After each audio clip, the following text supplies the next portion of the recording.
Hello. Are we sabotaging our own relationships before we start, our romantic relationships? I'm sure we have all read, men are from Mars, women are from Venus, or the love languages, or truly how there's a male language and a female language. I'm sure women think men speak Klingon, and I'm sure we do. Are we getting just enough information to make us dangerous? I think we are. Because when we think we know what's happening, we're probably ignoring major signs. And I want to share, to me, it was a heart-wrenching story that happened about 7 years ago. It was a lady who I was dating 7 years ago, between 6 and 8 years ago. And I met the love of my life. And this was a lady that I met in that road to meeting the love of my life. And I want to share some of that because I've been dating for probably, 9 days now, because I'm recently single. The love of my life moved to Mexico. There's another video that explains that. I'm not going to get into that right now. But that story still hurts today, even though I only heard it. I didn't live it. And I want to go through the story and share as much detail as I can remember from 7 years ago. So she called, and in the last 9 days, I've heard a lot of complaints about men in general, about how we ghost people. And I'm wondering, okay, why is that happening? Are we creating the ghosting, or is just a men problem? We're just defective. Maybe we are. I'm sure we're defective in many different ways. But I think there's equal responsibility from both sexes as to why the ghosting is happening. Are we creating the ghosting? And men, why are we not men enough to face and say, hey, because of this is, and this, I don't think we're compatible, and I think we should part as friends. Why can't we as human beings have respect for other people and just say, hey, this is not working for me. Let's just move on. Back to the story. Anyways, the lady called. We were on a phone chat, again, trying to get to know each other, and she shared the story as to what happened with her previous relationship. And I want to go through some of the timelines that she talked about, because I believe women are slow boil. They start off very, very slow and gradually build until they're a 10. And this is exactly what happened here as well. Sorry. Because men believe in love at first sight, or is it lust at first sight? Most women would say. I believe it is love at first sight because men are very visual people, right? We are very visual. Most of us are visual learners. And we learn in a certain way. I've listened to my favorite audiobook 11 times, and each time that I listen to it, I get deeper and deeper and more information as I go into the book. But back to the story. So she said she met a person she thought may be the one. So they started talking, and the story, she told me the story from when they met. So they met, they went out for dinner, they went for walks, and anyways, they're building that relationship as she sees it. And each time they get together or they have a phone call, they do something positive, and eventually they kiss somewhere along the line. I don't know where that happened. Eventually they cook dinner together, they have a Netflix and chill type thing, and they start getting along, and she starts feeling for him. All of a sudden, she's a 6, 7, 8, 9, and eventually she arrives at a 10. And the 10 was, and I'm being very specific because I remember this very clearly, that they met the parents, and because meeting the parents went off so well, she decided that was the trigger. That was her point, her tipping point to say, okay, this is the guy, and now I'm going to sleep with him. She does that. She says they had a wonderful time. They're very passionate, and she saw nothing wrong. then the next day, ghost. He disappears, falls off the planet. Now, a real gentleman would say, for whatever reason, this is not working. And at this point, when she's telling me the story, she's crying because she invested 8 months. From the meet point to meeting the parents was 8 months, right? And 8 months to sleep together, from a guy's perspective, there's an issue there. But let's look at it from the male perspective, because I've heard this story and I've lived this story many, many, many, many times, okay? When a guy meets a woman, it usually starts at a 10. He's gaga over her, or else he's not going to invest the time and energy, right?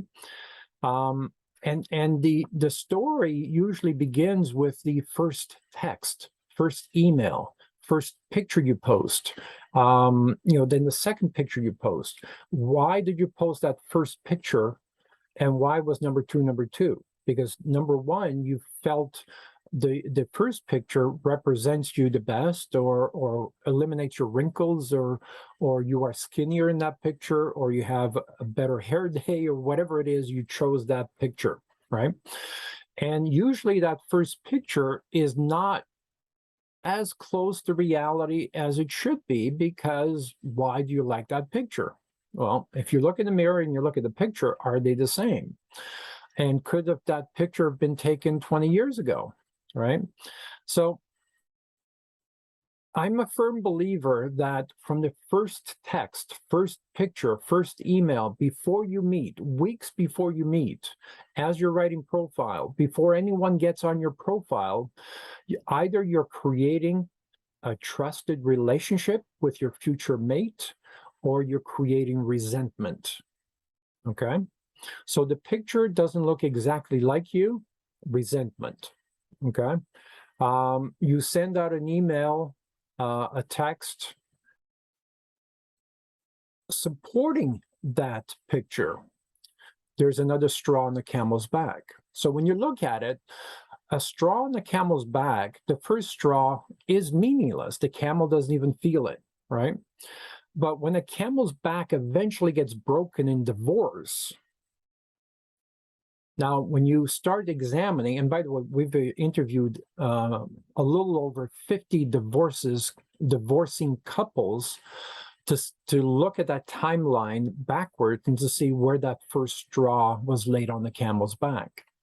And you can usually trace it back to the first straw. How did you meet? What happened? What was the conversation like? We like to interview couples together, then that way they can keep each other accountable. The wife will say, well, that's not exactly what I remember, right?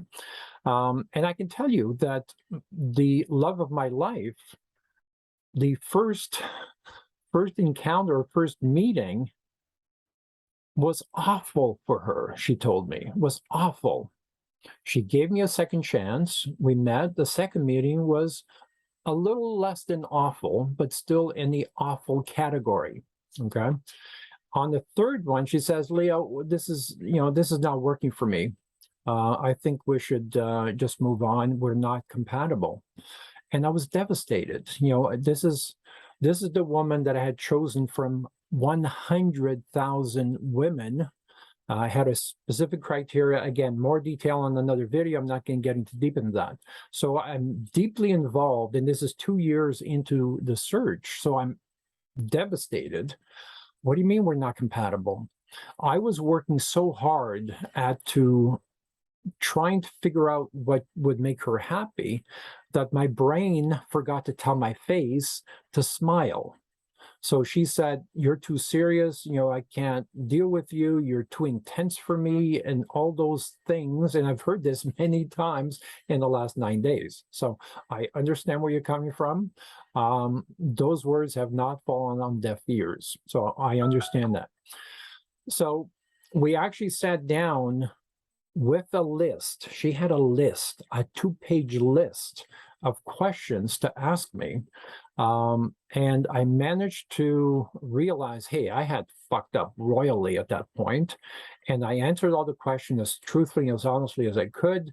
And we started to come together. There was a meeting of the minds, and we started to come together, and it lasted more than 6 years. So going back to the devastated young woman, she didn't understand what happened. Well, she started her story after meeting. I think the damage was done before they met, because there's a male language, there's a female language. And if you don't have, if you're a female and you don't have a male coach, you are using the wrong language. 7 years ago, I had a female coach because I needed to understand how the female mind works, how women think, how they interact. And she was very one-sided and she was very conservative. I had to fire her. Today, I have two coaches. I have a male coach and I have a female coach. The male coach understands how the female brain works. Obviously, the female understands how the female brain works. And she also understands the interaction and what can go wrong, right? And we have done a number of mock dates. And I suggest if you haven't done mock dates, you're sending out some flares, not red flags. You're sending out some flares, and the flares are telling the guys or the women, in some cases, to run. So, and I'm seeing a lot of these flags just by texting. I've only seen one person in 9 days. I've only had a drink with one person, and that was horrifying. She was beautiful. She was gorgeous. She owned the business. On paper, it was great, but it was horrible for both of us, and I'll explain that on a future video. But what we have to understand is that a man starts at a 10. If he's going out for a drink with you, he finds you extremely attractive. And we have to understand that we make promises. The promises we make are from nonverbal communication in some cases. The skimpy dress that you wear, men love that. That's a promise, right? You accept a drink from us. That's a promise, right? If you keep delivering promises, if you have, provocative video, pictures on your profile, if you're showing some cleavage, if you're showing a tight top, if you're showing your legs, if you're showing, anything like that, those are promises. If you keep breaking promises, eventually you're going to be ghosted. That is the result. Or eventually you're going to be divorced. Okay? So we have to understand that the language, what we say and what people hear are very rarely the same thing. Very rarely. So going back to this story, I believe the damage was done before they met. Okay? The damage was done before they met. And because he kept seeing glimmers of hope, right? Each time there was an interaction, the male is on the other side, this side. Because he kept seeing a glimmer of hope every time they went out. They went out and follow her timeline. They went out, they had a drink, they held hands. Holding hands is kind of a promise. They had drinks, they shared a meal, they cooked a meal together. Those were all promises, right? And if you fail to deliver on those promises, eventually you're building resentment. And he also invested 8 months in a relationship. And I'm guessing because it took the woman 8 months to become intimate with him, that tells me, reading between the lines, and shoot me if I'm wrong, she doesn't have a lot of experience in the bedroom. Not a lot of experience in foreplay, not a lot of experience in role-playing, intimacy games, and stuff like that. So he invests 8 months finally reaches the summit of the mountain and is greatly disappointed because she doesn't know what she's doing. She can't speak his language. And obviously, he can't speak her language because it took 8 months just to meet the parents and be intimate. So the reason why this failed, the reason why he was ghosted, or he ghosted her, is because he didn't know how to communicate. He didn't know how to express himself. How many men do you know that are very articulate about their feelings? Zero? So if that's the case, then how do we expect to have a communication? This is a problem on both sides. This is the reason why I keep saying there's a Grand Canyon divide between male and female expectations. Then compound that with us speaking different languages and coming from different planets, right? Dating is not easy. And if you don't understand the rules, or if you know just enough to be dangerous, this is one of the reasons why you're single. The woman that I had drinks with a few days ago was single for 21 years. So how comfortable do you think she was in communicating in the male language? How much did she talk down to me when by saying, Leo, you come to me and you're paying the bill, she's telling me that I'm subservient to her, right? I'm not in her class. So actions speak louder than words. If I'm hearing that I'm not in her class, how does that make me feel? Not good, right? So, and this is where things started to go wrong. She thought the day was going well, even though I was 2 or 3 minutes late. But I managed to make her smile and make her laugh, and I think I recouped it.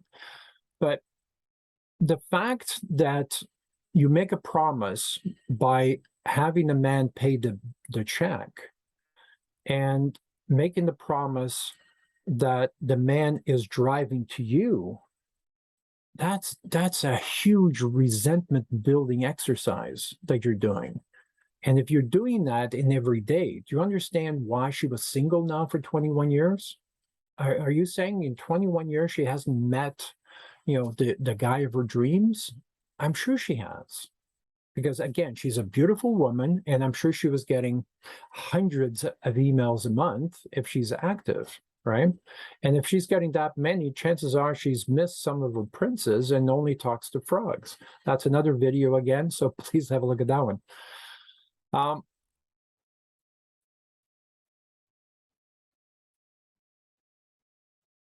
Why is it that I'm looking for the love of my life? I'm putting a good 6 to 8 hours a day. I've got 3 assistants working for me to find the perfect love of my life. And if I'm so motivated, and most other men are as well, to find the love of their lives, and women are as well, then why is this so difficult?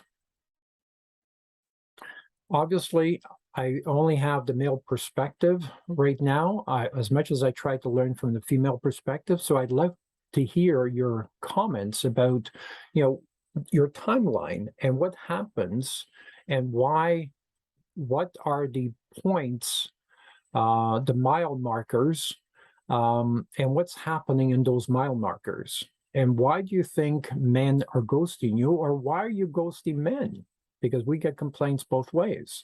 So what's happening? I would love to do a video like this and maybe have 10 women on the panel so we can have a proper discussion. So please post your questions, comments below. Let me know your story. Let me know what's happening. And by communicating is how we learn. So post your questions, comments below, and let's discuss this. Thanks. Have a good day.